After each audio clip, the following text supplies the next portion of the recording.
Hola, bienvenidos a este recorrido visual donde vamos a desempacar un texto poético antiguo que es fascinante, el capítulo 7 de Oseas, utilizando la traducción Reina Valera de 1960.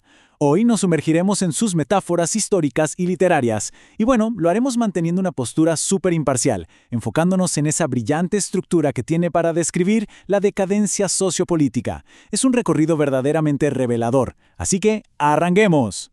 Nuestra ruta de hoy se apoya en 4 símbolos superpotentes para entender el colapso de toda una sociedad. Primero, veremos la iniquidad de Efraín. Segundo, el concepto de como horno encendido. Tercero, la torta no volteada.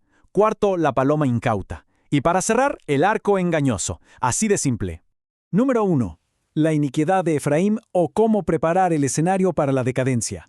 Aquí vamos a examinar un poquito el contexto general de rebelión y ese profundo deterioro interno que nos describen los primeros versículos. A lo largo de esta obra vamos a toparnos muchísimo con la palabra Efraín.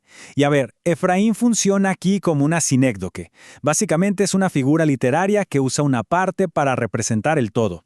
Así que cuando escuchamos Efraín, el texto se está refiriendo a todo el reino del norte de Israel. Al entender esto, identificamos de inmediato de quién estamos hablando a nivel geopolítico. Entremos de lleno a ver cómo los versículos del 1 al 3 nos pintan a una nación que, literalmente, no tiene idea de su propia ruina inminente. O sea, el engaño y el robo están a la orden del día por fuera, pero lo más alarmante está en la cúpula del poder.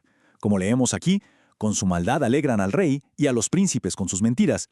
Se nos presenta un escenario casi surrealista donde los líderes no es que solo ignoren la corrupción, es que se alegran genuinamente con ella, mostrando una inversión total de la justicia. Y eso nos lleva al punto 2, como horno encendido. Aquí hablamos de la traición política. Los versículos 4 al 7 retratan la podredumbre y la conspiración como si fueran un fuego incontrolable. Notemos esta visualización brillante. Son 3 pasos que describen un asesinato político pero a fuego lento. El poeta compara a los conspiradores con un hornero. En el paso 1, el panadero amasa la intriga y se va a descansar. En el paso 2, durante la noche, el fuego parece apagado, pero la masa de la traición está ahí, fermentando y creciendo en secreto. Y en el paso 3, llega la mañana y ese complot estalla en llamas furiosas que devoran a reyes y jueces. Es una metáfora, la verdad, exquisita para ilustrar cómo funcionan los golpes de Estado, muy calculados y súper explosivos. Pero, en medio de todo este caos político ardiente, surge una observación súper trágica. A pesar de ver caer a sus propios gobernantes por este fuego interno, el versículo 7 concluye con una nota muy sombría. No hay entre ellos quien a mí clame. Hay una ausencia total de buscar una guía superior. Están tan pero tan consumidos por sus propios artificios que nadie, absolutamente nadie se detiene a reflexionar sobre la profunda crisis moral que los está destruyendo. Pasemos al número 3, la torta no volteada, o la dilución de la identidad. Aquí el enfoque da un giro bien interesante. Pasamos de las intrigas internas a un problema de identidad externo, justo frente a otras potencias. Y esto ilustra perfectamente el concepto de la torta no volteada. Imaginemos un pan cocinándose sobre las brasas al que nadie le da la vuelta. De un lado de la moneda, la nación se ha mezclado tanto con pueblos extranjeros que está quemada, totalmente asimilada por adoptar costumbres ajenas sin límite. Pero del otro lado vemos que han descuidado por completo su propia fuerza interna. Ese lado está crudo, débil. Es la representación gráfica y literal de una sociedad desequilibrada, arruinada por querer complacer a otras culturas a expensas de su propio núcleo.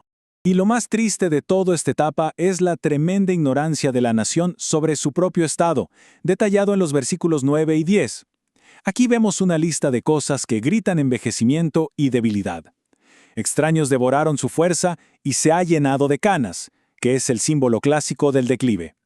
Pero ambas señales pasaron completamente inadvertidas. Ni cuenta se dieron. ¿La razón? Pues una soberbia peligrosa que testifica en su contra y los mantiene ciegos frente a su propio desgaste. Llegamos al punto 4, la paloma incauta o el frenesí geopolítico. Este es el clímax del arco narrativo en los versículos 11 al 13, donde toda esa ceguera interna se convierte en pura desesperación diplomática. Porque claro, cuando una nación está así de frágil y desorientada, la pregunta lógica en el escenario internacional es, ¿a quién acudirán? Esta pregunta nos resalta la falta brutal de entendimiento de sus líderes. Actúan de manera totalmente irracional, revoloteando de aquí para allá como una paloma asustada, incauta, sin ningún rumbo, buscando a la desesperada un salvador fuera de sus propias fronteras. Y el contraste en su política exterior es, asombroso. Al mismo tiempo, intentan cortejar a dos de las superpotencias más grandes y más opuestas de la antigüedad. Llaman a Egipto por un lado y luego van corriendo a Siria por el otro. O sea, es el equivalente a buscar protección metiéndose en las garras de los dos imperios que quieren destruirlos. Esto revela un pánico absoluto, no una estrategia diplomática. Obviamente, las consecuencias de este revoloteo errático llegan rapidísimo. El texto nos explica claramente que esta falta de dirección es justo lo que los lleva a la ruina. Hay una declaración contundentísima: tenderé sobre ellos mi red, les haré caer como aves del cielo. Básicamente, por culpa de su rebelión, esa paloma incauta va a ser atrapada en pleno vuelo, demostrando que no hay alianza desesperada que pueda salvar a un país de su propio colapso interno.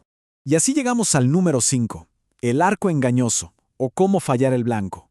Esta parte abarca los versículos 14 al 16 y resume la trágica ironía de tener recursos y usarlos pésimamente.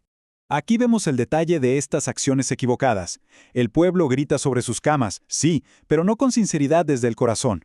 Se juntan impulsados puramente por el trigo y el mosto, es decir, los mueven solo sus necesidades físicas y superficiales, sin la más mínima intención de reformar su carácter.